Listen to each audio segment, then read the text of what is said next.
Hello viewers, இனி நம்ம பார்க்க போறது ஒன் பீஸ் எபிசோட் 917 பார்ட் 2.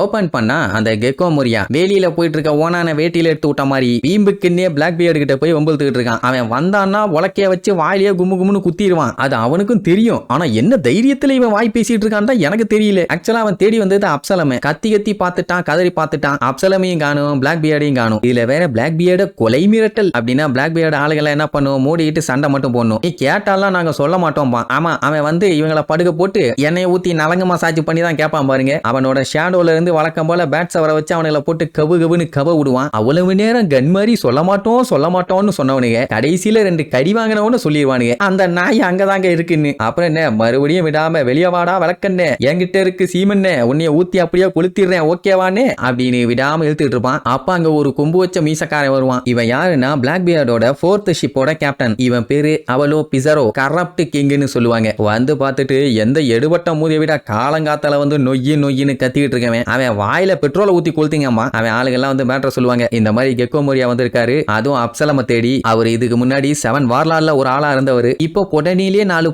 போட்டு துரத்தி விட்டாங்கோ. இப்படி மேட்டர் சொன்ன உடனே அந்த டுபுக்கா அவன் ஒரு செத்து போன நாய்ப்பா, அவனை ஏன் உள்ள விட்டீங்க பார் என்ன கத்திக்கிட்டு இருக்கான்னு இவன் ஒரு சைடு வெளுத்து கட்டிக்கிட்டே தான் சொல்லுவான். நாங்க எங்க தலைவரே விட்டோம், அவரு தான் ஜோம்பி ஆர்மியோட எல்லாத்தையும் பொலந்து கட்டிட்டு உள்ள வந்துட்டு இருக்காரு, எங்க யாராலையும் தடுக்க முடியலம்பானுங்க. அது மட்டும் இல்லாம அங்க இருந்த போர்ட்டையும் கம்ப்ளீட்டா அழிச்சிட்டானாமா. சரி இந்த நாய்க்கு என்ன வேணுமான்னு கேட்டவனே நம்ம பிளாக் பியர்ட மீட் பண்ணுமாமா. அப்புறம் அப்சலம்னு சொல்லிட்டு ஒருத்தங்க வந்தான்ல மறிஞ்சி நார்மல் ஆகிறவன், அவனையும் தேடி வந்திருக்கானவனே. அப்படியா, அப்ப தேடட்டும்னு கிண்டல் பண்ணிட்டு போயிடுவான். இங்க இவன் வாய மூடுற மாதிரி இல்ல. எலே அப்சலம், நீ வரியா இல்ல நான் வரட்டுமாலே, எவ்வளவு நேரம்ல உன்னைய தேடுறது, மகனே நீ வரலன்னா இந்த மொத்த இடத்தையும் அழிச்சு போடுவேன் அப்படின்னு தொண்டைகளையே கத்திக்கிட்டு இருக்கும் போது எக்கோ மொரியா கொய்யா அச்சி ஐயா நான் இங்க இருக்கேன்னு ஒரு சவுண்டு. யாரான்னு பார்த்தா அப்சலம். அவனை பார்த்த உடனே கெக்கோ மொரியாக்கு சந்தோஷம் தாங்க முடியல. ஏன்னா அவன் செத்துருப்பானோன்னு நினைச்சு பயந்தான். ஆனா பயபுள்ள சாகல இல்ல. 2 பேரும் மாத்தி நலவு விசாரிச்சுக்குவானுங்க பாக்கணுமே. அதான் செம காமெடியா இருக்கும். கெக்கோ மொரியா ரொம்ப நாளா இவனை தான் தேடிட்டு இருக்கானாமா. இவனுக்கு என்னாச்சோ ஏதாச்சோன்னு அவனுக்கு ரொம்ப கவலை. நல்ல வேலை இப்ப ஒன்னும் ஆகல. இங்க என்னடா பண்ணிட்டு இருக்கேன், எனக்கு இங்க எந்த ஒரு கவலையும் இல்ல, நான் ஜாலியா டெய்லியும் பார்ட்டி பண்ணி என்ஜாய் பண்ணிட்டு இருக்கேன், எனக்கு அருமையான வாழ்க்கைம்பா. கெக்கோ மொரியாக்கும் சந்தோஷம் தான். ஏன்னா அவன் இவனோட க்ளோஸ் ஃப்ரெண்டு, ரொம்ப நாளா ஒன்னா இருக்காங்க. சோ இப்ப நல்லா தான் இருக்கான்னு தெரிஞ்ச உடனே சரி ரைட்டுப்பா, கொடுமைப்பட்டு இருக்காங்கன்னு நினைச்சு பயந்துட்டேன். தேவையில்லாம இங்க இருக்க புடிப்பள்ளியில வேற பொழந்து கட்டிட்டேன்.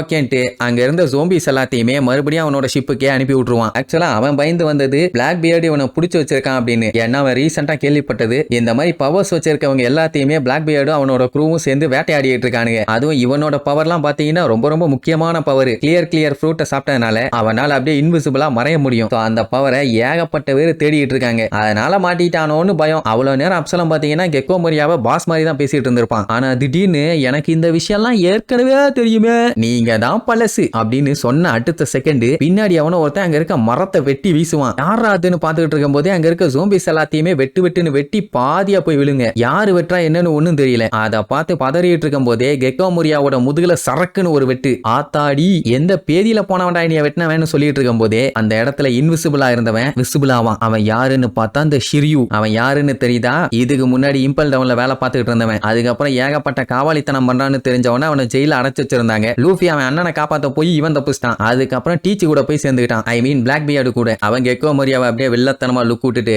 என்னப்பா என்ன என் பவர் பாத்தியா எப்படி மாசா இருக்குதுன்னு, பிடிச்சிருக்குதா மிரட்டல் அடி மன்னன்டாம்பா. அவனுக்கு அப்படியே தூக்கி வாரி போடும். ஏன்னா இந்த பவர் அப்சலமோடது. எப்படி இவனுக்கு வந்துச்சு? அப்படியெல்லாம் ஒருத்தர் பவரை இன்னொருத்தருக்கு மாத்தி விடுறது சாத்தியமே இல்லாத காரியமாச்சே. இருக்கிறது ஒரே வழி, அதுக்கு அவனை கொல்லணும். ஆனா அப்சலம் தான் பின்னாடி குத்துக்கல்லு மாதிரி நின்னுட்டு இருக்கானே, என்னடா நடக்குதுன்னு அப்படியே தலை சுத்தி போய் நிப்பான். அப்பந்தான் ஷிரியோ மேட்டர் சொல்லுவான். கண்ணா நீ யோசிக்கிறது எல்லாமே கரெக்ட் தான். உன்னோட க்ரூ மெம்பர் மட்டும் இல்லைன்னா எனக்கு இந்த மாதிரி ஒரு சூப்பரான சக்தி கிடைச்சிருக்காது. இதை வச்சு என்னால எங்க வேணாலும் போக முடியும், யார வேணாலும் கொல்ல முடியும்னு ஓவரா சீன் போட்டுட்டு இருப்பான். ஹிரியோவை பாத்தீங்கன்னா நார்மலாவே தொட முடியாது. இதுல வேற இப்படி மாறிட்டானா இனி உருப்பு டாப்ல தான். உடனே அப்சலம பார்த்தா அவன் வில்லத்தனமா சிரிச்சுட்டு இருப்பான். அதுலயே தெரிஞ்சு போச்சு இது அவன் இல்ல வேற எவனொன்னு. ஒழுங்கா நீ யாரு என்னன்னு சொல்லி பச்சையா திட்டிட்டு இருப்பான். கடைசியில பார்த்தா அது கேட்டரினா டெவோன். ஆக்சுவலா இவ கிரசன்ட் மூன் ஹண்டர். அப்படியே டிரான்ஸ்ஃபார்ம் ஆவா. அண்ட் இவ தான் பிளாக் பியர்டோட 6வது கப்பல் படை கேப்டன் டாக் ஃப்ரூட்டை சாப்பிட்டவ. அது ஒரு மித்திக்கல் டைப்பான ஃப்ரூட். அந்த மாடல் பாத்தீங்கன்னா 9 tailed foxம்பாங்க. எங்கேயோ கேள்விப்பட்ட மாதிரியே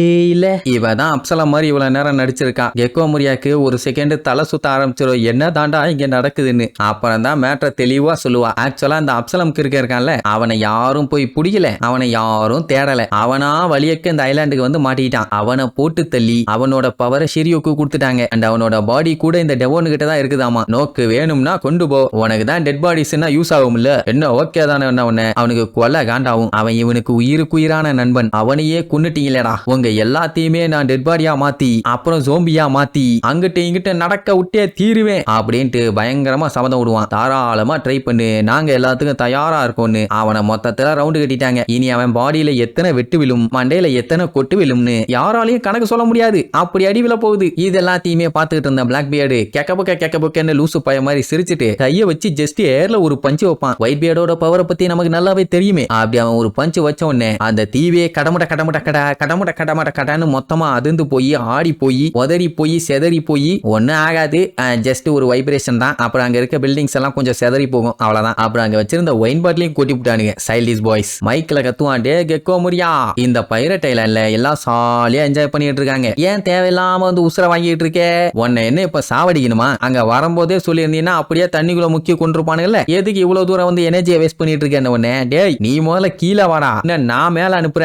அவன் எப்படி கீழே வருவான்? எல்லாம் கால் நீட்டி படுத்து ரெஸ்ட் எடுத்துட்டு இருக்கவன கீழே கூப்பிட்டா வண்டியா திட்டுவான். ஆக்சுவலா இந்த தீவியே அவன் பைரட்ஸுக்காகவே ரெடி பண்ணியிருக்கான். இங்க ஃபன்னுக்கு குறையே இருக்க கூடாது, அதனால யாரும் டென்ஷன் ஆகாம ஜாலியா என்ஜாய் பண்ற வேலையை பாருங்க அப்படின்னு சொன்ன உடனே ஃபைட் மோட்ல இருந்தவனுங்க எல்லாம் இப்ப ஃபன் மோடுக்கு போயிட்டானுங்க. சோ இப்படி பார்ட்டி கொண்டாடுறத பத்தி பேசி கெக்கோ மோரியாவை இன்னும் வெறுப்பேத்தி தான் விட்டுட்டு இருப்பான். அவன் பல்ல கடிச்சுட்டு இருப்பான், கொய்யால என் பிரெண்ட போட்டு தள்ளிட்டு நீ அங்க பார்ட்டி கொண்டாடிட்டு இருக்கியாலே வீணா போனவனேன்னு. அப்புறம் தான் அவன் ஒரு முக்கியமான விஷயத்த சொல்லுவான். அட நியூஸ் பேப்பர்ல சேபோவோட போட்டோ போட்டிருந்தாங்கல்ல, அதுல என்ன போட்டிருப்பாங்கன்னா, ரெவல்யூஷனரி ஆர்மியை சேர்ந்த கேப்டன்ஸ் எல்லாம் ஒன்னா சேர்ந்து குமாவை காப்பாத்தணுங்கிறதுக்காக மரீஜாய்ஸ்ல இருக்க 2 நேவி அட்மிரல் ஈஷோ அரமக்கி இவனு 2 பேத்து கூட சண்டை போட்டுட்டு இருக்கானுங்க. அண்ட் அது ஒரு சைடு வேற லெவல்ல போயிட்டு இருக்குது. அப்புறம் கைடோ இருக்கானே, அவனை காலி பண்றதுக்காக நம்ம லூஃபி ட்ரெஃபல்கர்லாம் ஏதோ திட்டம் திட்டிட்டு அங்க போயிருக்கானுங்க. இந்த நியூஸ் ஒரு சைடு போயிட்டு இருக்குது. அப்படின்னா அங்க நடந்த பஞ்சாயத்து வெளியில வரல. இப்ப அந்த ஸ்டார்ஹெட்டை போட்டு தள்ளுறதுக்காக ஒரு வெறி பிடிச்ச அரக்கி வெறி கொண்டு அங்க போயிட்டு இருக்காளாமா.